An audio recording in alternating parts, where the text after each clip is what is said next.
బాడీలు ఒక్కొక్క క్యారెక్టర్ కోసం విపరీతంగా బాడీ ఎగ్జాక్ట్‌లీ. పెంచేస్తుంటారు. మళ్ళీ ఇంకొక క్యారెక్టర్ కోసం విపరీతంగా మేకోవర్ చేసేస్తుంటారు.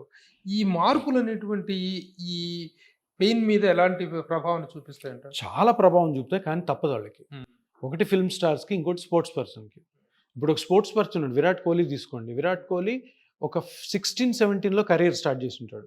చిన్నప్పుడు ఆడుతున్నా కానీ ఇంటర్నేషనల్ ఎరాకి వచ్చి ఆయన 35 కల్లా క్లోజ్ అయిపోతుంది. అంటే ఈ 35లో ఈ ఎన్ని సంవత్సరాలు అవుతుందో మ్యాక్సిమం వాడేస్తారు వాళ్ళ జాయింట్స్. ఇప్పుడు 35 నుంచి ప్రాబ్లమ్ స్టార్ట్ అవుతాయి. వాళ్ళ కెరీర్ అయిపోయింది అక్కడికి. ఫిల్మ్ స్టార్స్ కూడా అంతే.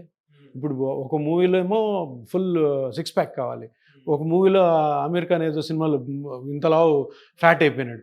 అవన్నీ తప్పవద్దు. కాకపోతే వీళ్ళకి ఏంటంటే తప్పకుండా వీళ్ళకి 40 తర్వాత ప్రాబ్లమ్స్ అన్నీ స్టార్ట్ అవుతాయి.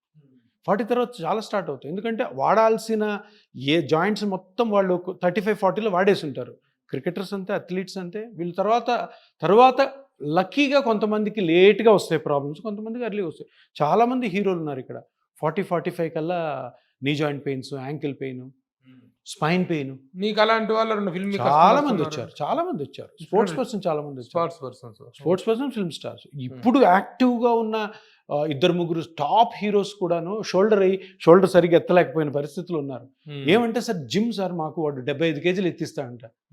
హెల్త్ వైజ్ చూస్తే డేంజరస్, వాళ్ళ ప్రొఫెషన్ వైజ్ చూస్తే తప్పదు.